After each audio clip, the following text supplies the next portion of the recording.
Hi, everyone, and welcome to our webinar. We are so excited to have you here tonight. So this is today that we are talking about North Shore's Learning Webinar. We are excited to have you here, whether you're joining us live or watching the replay. So I'm Shannon Galladay, and I'll introduce our speakers, and I will run the Q&A tonight. So this series is all about exploring real-world solutions to the challenges educators and leaders are facing today, from teacher burnout to inclusive practices to supporting sustainable student-centered schools. So we'll keep this short and impactful, 30 minutes of meaningful insight, and we'll leave space at the end for your questions. So feel free to drop those in the Q&A box as we go. And if you're watching the replay, we'd love to hear your questions. Go ahead and post those in the comments of the video. So today's conversation is on finding flow in the classroom. We're excited to be joined by two thoughtful voices in education. First, let me introduce Dr. Jessica Werner, the founder and CEO of North Shore Learning. Jess is a former educator, a researcher, and a mom who started North Shore to help school leaders and teachers turn the latest neuroscience into practical, sustainable change. She has over 20 years of experience. And joining us today is Angela Watson, a national board certified teacher with a master's in curriculum and instruction. With over 20 years of experience as a classroom teacher and instructional coach, she founded truthforteachers.com and the popular Truth for Teachers podcast, authored 6 books, and developed courses and professional development that have helped countless educators teach more effective and sustainably. We're so excited. We're so excited to have you both here. So thanks for being here. All right, so I'm going to go ahead and jump into the questions. We'll start with Angela. So the first question is, why do you think so many students struggle with focus and time management today compared to a decade ago? It's amazing how much has changed, right? Kids are still kids, but there are so many changes in our world. I think kids are dealing with a huge increase in cognitive load. They're juggling constant stimuli, notifications, fast changing content, algorithms that are designed to serve them exactly what they want to see. And we also see children having a lot of reduced downtime compared to previous years. A lot of students have fewer unstructured opportunities to play, to be outside, to create, to imagine. They're just less self-directed. We tend to structure things more, supervise things more in terms of students' free time, and that means they have less time to practice that independent decision making. They have extracurriculars and other things that are filling in the gaps. And I think also we've seen a cultural shift in norms. We have normalized quick, shallow bursts of attention rather than sustained focus. And deep work can feel harder because it's less practice. And then a final reason is because of executive functioning gaps. So skills like planning, sequencing, prioritizing, these aren't automatic skills. They're developmental and they require kids to be taught these things explicitly. So I think kids are really living today in a constant distraction mode where they have more inputs, more things coming at them, but less downtime and fewer chances to practice that deep focus. So it's not that they can't concentrate, it's just that the environment doesn't really support it, and they're rarely taught how to concentrate. Great insights, Angela. Thank you so much. So the next question is for Jess. So what does finding flow mean in a classroom setting, and why is it important for students at the beginning of the school year? Yeah, so we're going into the beginning of the school year. It's the best time of year. This time is so important for teachers, and I want people to think about flow, not just with learning, but also with building relationships. How can I build relationships right now with my new students that are going to set us up for a year of being together and learning? Like Angela said, things are different today for kids. The cognitive load that really stuck with me when you said that, because I feel that as an adult as well. You just feel like your brain is in so many different places, and that's real. And that's for us adults too, who, we've had a whole lifetime to try and learn executive function skills and figure things out. And so I really sympathize with our students who, especially after a summer off where they've been doing whatever they've been doing, we ask them to come back, focus, pay attention, sit down. And so I think what flow looks like in your classroom in a month is going to be different than what it looks like when you get started. And that's okay, because we're going to give the brains permission to acclimate to being back in classroom together. But ideally, a flow state will be just harmony, getting through the content, but also forming relationships at the same time. It's such an underappreciated part of school, but it's so important. Um, and hopefully some of the distractions that are inevitably going to happen in the first couple weeks as we're adjusting will be gone, and we'll be able to have more time for sustained focus. Thanks, Jess. I think that is really important to know that it will be different at the beginning versus later in the year, and it will look differently. Angela, so how can teachers help students learn to prioritize tasks and manage their time effectively without becoming overwhelmed? Well, I would think one good place to start is to let go of this idea that students should know how to do this. And that particularly happens as we get into upper elementary, middle, and high school. We start thinking, oh, well, once they go to college, they're going to have to be self directed. Once they get a job, no one's going to help them. But they're not there yet. And just because they've made it to sixth, seventh, eighth grade doesn't mean they've had any explicit instruction in how to plan, how to organize. They may have just been told what to do. They may just be emulating a parent system or a teacher system and not ever really having thought about it. So I think letting go of this idea that this is a skill that students should just have naturally, and understanding this is actually part of school. We have to teach kids how to be successful in school. So, for example, we talk a lot in education about chunking tasks, right? So instead of like giving a big project, to break it down into mini deadlines and visual checkpoints. And I think these are things that we can co-create with students so we can help them start to analyze how long things take. Like this portion of the project is going to take the majority of your time. This part is going to require a lot of concentration. So we're going to set aside a bigger time block for that. This part over here should be a little easier. It's something that you could do when you're a little distracted or your brain's a little tired, and really help them think about how they show up when focused time and attention is needed, and to give them explicit instruction in that so that they don't feel there's something wrong with them. A lot of kids have internalized shame over this. They think they're the only ones. They think everyone else is able to be successful in the same way that a lot of times as adults, we look at other adults and we're like, well, how does she do it all? But the truth is, no one is really doing it all naturally. We're all constantly having to reevaluate priorities and rearrange things in our schedule. And so I think normalizing the fact that we all struggle to get things done. We all struggle to focus our attention. And then teaching strategies, modeling that for kids and learning alongside them so they know this is a lifelong thing. This is not something you're going to master once and for all. So we really want to teach kids to break these big tasks into smaller steps, and teach them how to prioritize. Let that be something that we can model and that we can practice and learn alongside our students so that they understand how to do this throughout their lifetime. Wonderful. Yeah, setting those expectations, that is so important. Thanks, Angela. So Jess, what's one simple activity a teacher can do in the first week of school to help students become more aware of their energy levels throughout the day? Ooh, energy levels. I love self-awareness check-ins. I This is something we talk about a lot when we talk about behavior and regulation, but I also like to think about it in terms of what is my energy for learning right now. And so one thing is just starting to build self-awareness in that first week of school. It's one of those skill sets we think everybody has, but unless you've actually learned how to do it for yourself or been taught it, you probably don't have that lens. So offering opportunities for students to check in, little self-awareness check-ins, I would say around emotions, how am I feeling right now? But maybe in addition to that, where is my energy? How well do I think I can learn right now? And letting them kind of find a place. And then I think it would be neat to collect that data throughout the day for a few weeks, and then reflect back on that data with your students and as a teacher and say, okay, energy levels are really low around 2 o'clock. I'm supposed to teach a heavy math lesson every day at 2.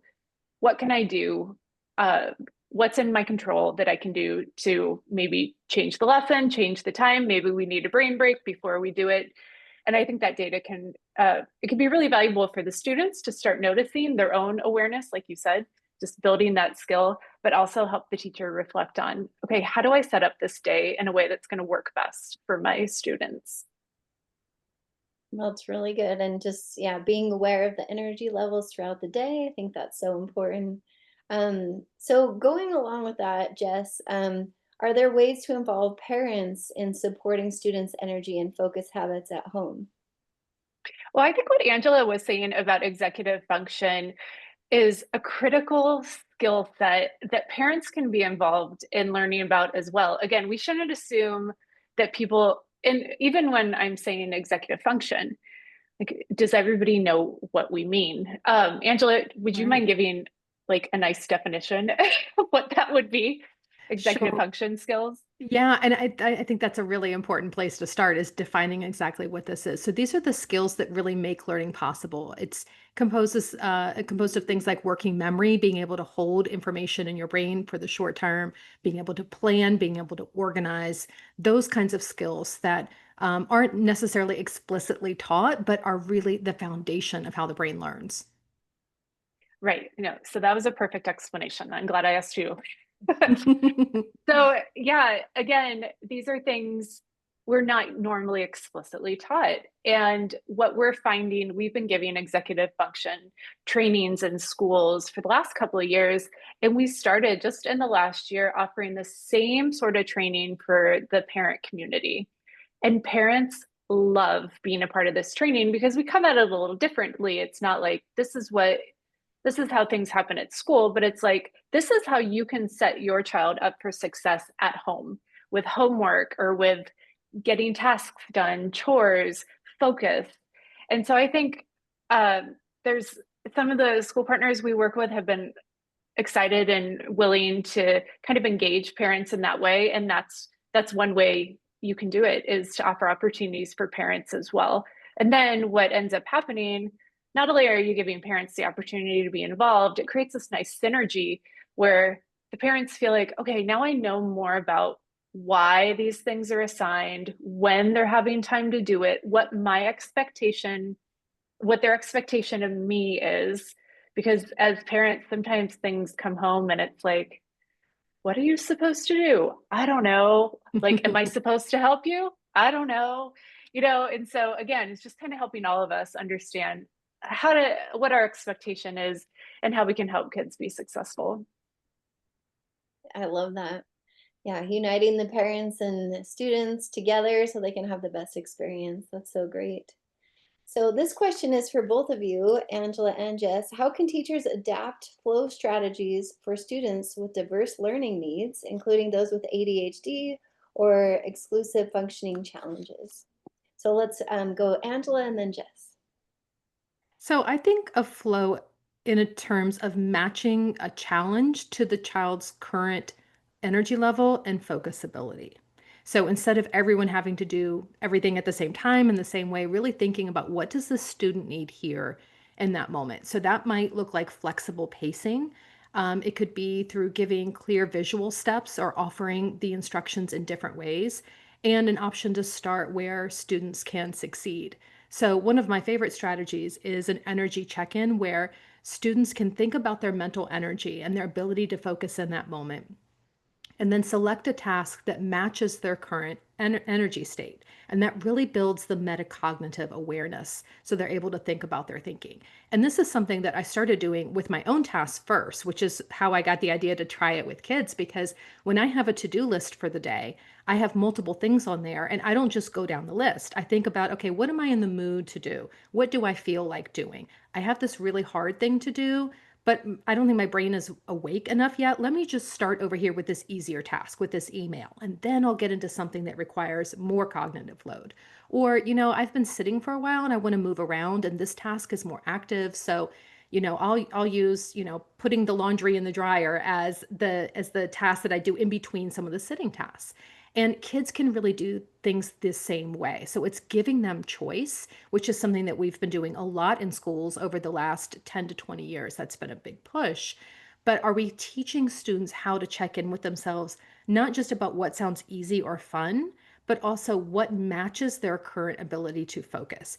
If they're having an off day, they might want to choose something a little simpler and then choose a more difficult task on a day when they're feeling more alert. So if you have centers or stations or you have a project, let's say that's due on Friday, then kids can have that time each day during the week to think about, okay, which aspect of this do I want to tackle today? I don't necessarily have to go in order. What's going to work best for my brain? And helping them to recognize that when you match your tasks to your energy levels and your focus levels, everything feels so much easier. Something that you have to drag yourself through when you're not in the mood for it can be done in half the time and twice as well when you're actually matching your energy levels.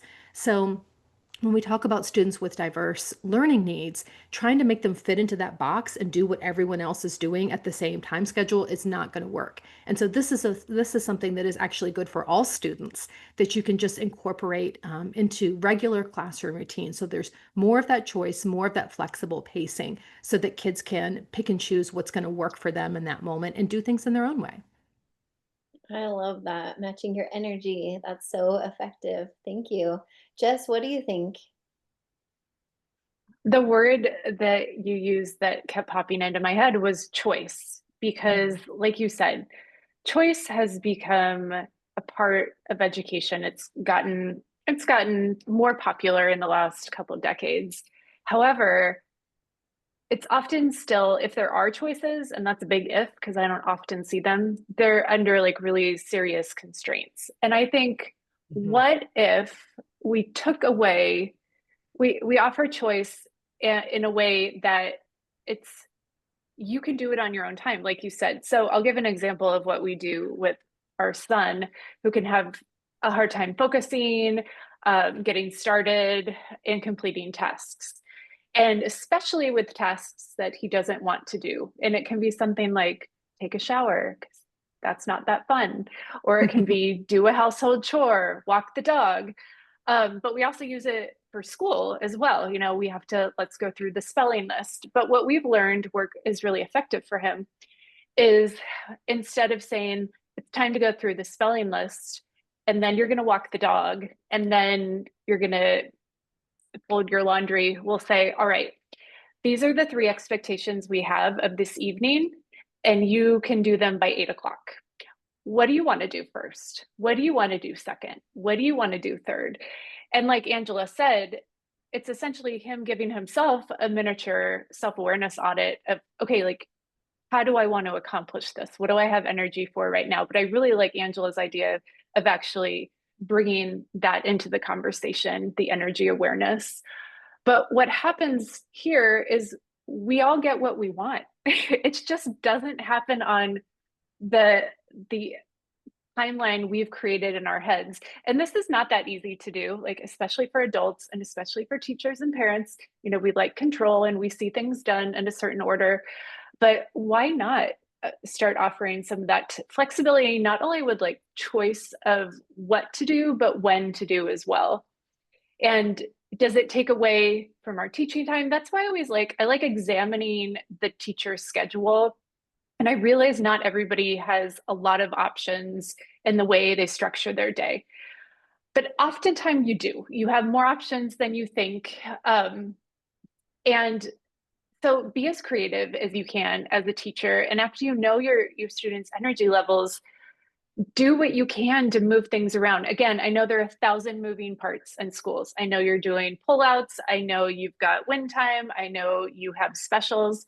But within the framework that exists for you, how can you be flexible with time? Really, the flexibility with time takes away a huge mental block for a lot of students like my son. And it's all we did, we ask all the same things and they have to be done to the expectation, but you get to do them in this chunk of time when you want. Yeah, thank you for that example. That's so effective to do that. Thank you. So this question is for Angela. What are some common mistakes that educators make when trying to improve student focus, and how can they avoid them? The biggest mistake that I see is treating focus like it's a willpower problem. Really, it's a skill. So just like we wouldn't expect kids to be able to add and subtract fractions without teaching them how to do that, attention really works in the same way. And just because it wasn't necessary to explicitly teach kids this decades ago doesn't mean it is now. I would argue actually that all of us could have benefited from that. You know, when I was in elementary school in the 80s, I could have benefited from it, but it's even more important now. And I think we need to let go of this idea that it's something that kids will just sort of pick up. They'll just figure out how to focus their attention, how to memorize their multiplication facts, for example. It's not going to be that simple necessarily for a lot of kids. And when we frame it as a willpower issue, like you just need to force yourself to do it, and why don't you care? And, you know, don't you care about your education? Don't you want to learn? Then that layers all of this shame and guilt onto kids that really isn't helpful. Instead of thinking about it as like trying harder or working harder, we can frame it as training your attention or training your brain. So focusing your attention, it is a skill. And one thing that I've noticed as an adult is when I was a kid, I used to love to read books. And slowly over time, I've noticed my attention span for books has been waning because I'm so used to scroll, click, tap over here, what's happening here, swipe over here. And I've had to practice reading books. So I got a Kindle so that I would have no distractions on it whatsoever, no notifications. And I would practice like reading for 5 or 10 minutes, and my brain would, get kind of itchy and I would want to go see what was happening on Instagram or something. I'm like, no, stay here. And now I find that I can lose myself in a book for a long period of time, like I could when I was a kid. But I've lost that ability because the brain is like a muscle and you can train it. The same way if you go to the gym and you get really strong and then you stop going to the gym, your muscles aren't as strong again. So I think framing it that way for kids, that this is not about your willpower. It's not about trying harder. It really is about training your brain, figuring out what it is you want to accomplish and getting your brain to work with you and also working with your brain so that you're in partnership and you're not feeling like it's this constant battle or this tug of war between you and your brain. Wow, thank you. Yeah, I really like that example because, just like going to the gym, if we're exercising there, versus like reading a book, those skills, like we need to continue to practice. So thank you so much. Great insights tonight, a great discussion. Before we go to the Q&A, we want to end with something tangible. So this is for both Jess and Angela. If a teacher wants to try one thing tomorrow to help students manage their time, energy, and attention better, what would you recommend? Just one thing. So let's go, Jess, and then Angela. I always start with self-awareness. Like I said earlier, just developing a protocol, or it sounds like it might be something Angela has on her website that helps you track your energy. I think helping students do simple activities, and this can be any age. It can be young students and you're identifying with emojis or with pictures. It can be older, you're identifying with words, but helping students develop that self-awareness starting on day one will be really beneficial moving forward. Great. What do you think, Angela?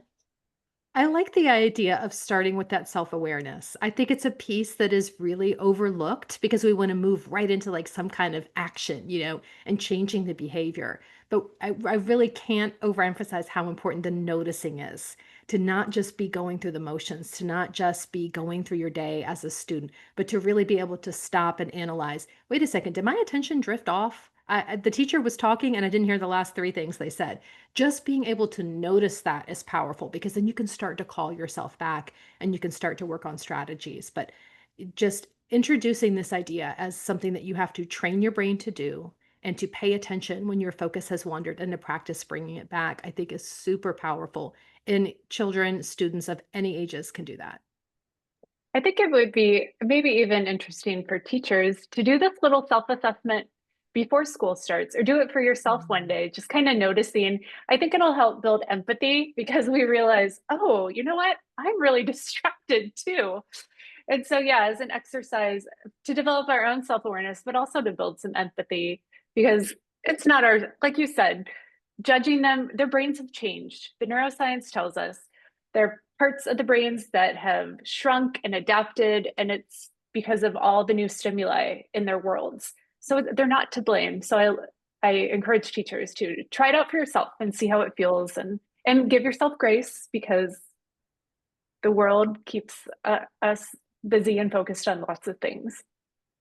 Absolutely. Thanks, Jess. Thanks, Angela. This has been a great conversation. And thank you, everyone who have been here live or watching the replay. So we don't have any questions here live, but if you do have a question as you're watching the replay, we'd love to hear from you. So you can go ahead and post in the chat box. You can share your questions and we'd be happy to answer them later. Before we close, Jess and Angela, we'd love to know how we can connect with you online. If you'd like to share where our audience can connect with you, or if you have anything to offer. So go ahead, Angela. And we'd also like to know a little bit more about you. So if you want to say just something about what you do and how we can connect with you, that'd be great. Let's go, Angela, and then Jess.